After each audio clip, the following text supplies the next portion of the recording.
বিশ্ববিদ্যালয়ের শিক্ষকরা বিভিন্নভাবে ছাত্রদের সাথে সম্পৃক্ত ছিল। যেমন ধরেন, তাদেরকে পরামর্শ দেয়া, তাদেরকে যারা আহত হয়েছে তাদেরকে আর্থিক সহযোগিতা দেয়া।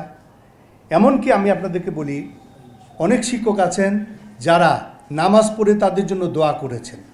যে শিক্ষক নামাজ পড়ে দোয়া করেছেন, আমরা কি এটা বলতে পারি না যে তারা তাদের সাথেই ছিল? অনেকে রোজা রেখেছে। আমি ব্যক্তিগতভাবে আপনাদেরকে জানাই, আমি 4 তারিখ রাত্রেবেলা দেশের শান্তির জন্য, যাতে কোনো অবস্থাতেই দেশ একটা অরাজক পরিস্থিতিতে না পড়ে, যাতে দ্রুত একটা সমাধান আসে, আমি নিজে ব্যক্তিগতভাবে রোজা রেখেছি। আমার সাথে এখানে অনেকে আছেন রোজা রেখেছেন, তাহাজ্জুদ পড়েছেন। আমরা নির্দ্বিধায় বলতে পারি, বেসরকারি বিশ্ববিদ্যালয়ের শিক্ষক সংগঠন, বিশেষ করে বেসরকারি বিশ্ববিদ্যালয়ে যারা কাজ করে তাদের অনেকেই ছাত্রদের পাশে ছিল। বিভিন্ন বিশ্ববিদ্যালয়গুলো পরবর্তীতে সরাসরি আন্দোলনে সম্পৃক্ত হয়েছিল। ওয়েলবিংস রক্ষার স্বার্থে আমরা হলকে চালু রেখেছিলাম, ছাত্ররা যাতে সুষ্ঠুভাবে থেকে তারা আন্দোলনে শরীক হয়েছে। জাহাঙ্গীরনগরে যে আমাদের 2জন ছাত্র শহীদ হয়ে গেছে, এবং আমরা শিক্ষকরা, আপনারা জেনে অবাক হবেন যে আমরা শিক্ষকরা আমাদের অত্যন্ত অল্প করার সুযোগ হয়েছে। সেটা হচ্ছে আমরা একদিনের সম্মানে সমস্ত বিশ্ববিদ্যালয়ের শিক্ষক কর্মকর্তারা যারা নিহত হয়েছে তাদের পরিবারের এবং যারা আহত হয়েছে তাদের পাশে থাকার জন্য আমরা সর্বতভাবে এখনো করছি।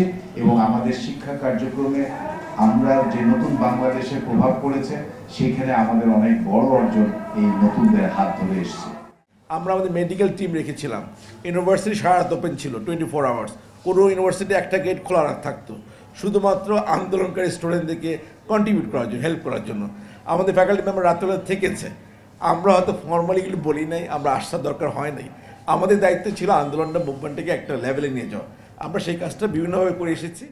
সুনির্দিষ্ট ও মানসম্মত নীতিমালার আলোকে বেসরকারি বিশ্ববিদ্যালয়কে পিএইচডি প্রোগ্রাম অফার করার সুযোগ দেয়া আবশ্যক।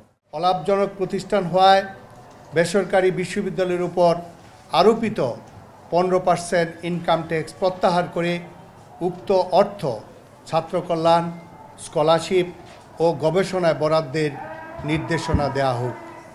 2.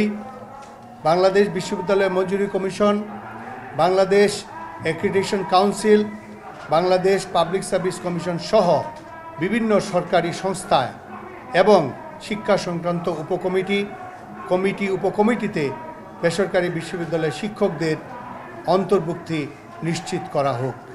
3. বেসরকারি বিশ্ববিদ্যালয়ের জন্য স্বতন্ত্র রেগুলেটরি এজেন্সি প্রতিষ্ঠা করা হোক। 4. বেসরকারি বিশ্ববিদ্যালয় সহ সকল শিক্ষা প্রতিষ্ঠানে লেজুর ভিত্তিক রাজনীতি, ছাত্র রাজনীতি এবং শিক্ষক রাজনীতি বন্ধ করা হোক। 5. চাকুরির ক্ষেত্রে বেসরকারি বিশ্ববিদ্যালয়ের গ্র্যাজুয়েটদের সাথে বৈষম্যমূলক আচরণ বন্ধ করা হোক। বেসরকারি বিশ্ববিদ্যালয়ের সর্বোচ্চ প্রশাসনিক পদে 6. বেসরকারি বিশ্ববিদ্যালয়ের সর্বোচ্চ প্রশাসনিক পদে বেসরকারি বিশ্ববিদ্যালয়ের শিক্ষকদের অগ্রাধিকার দেয়া হোক। 7. বেসরকারি বিশ্ববিদ্যালয়ের মেধাবী গ্র্যাজুয়েটদের পাবলিক বিশ্ববিদ্যালয়ে সরাসরি পিএইচডিতে ভর্তির সুযোগ দেওয়া হোক। 8.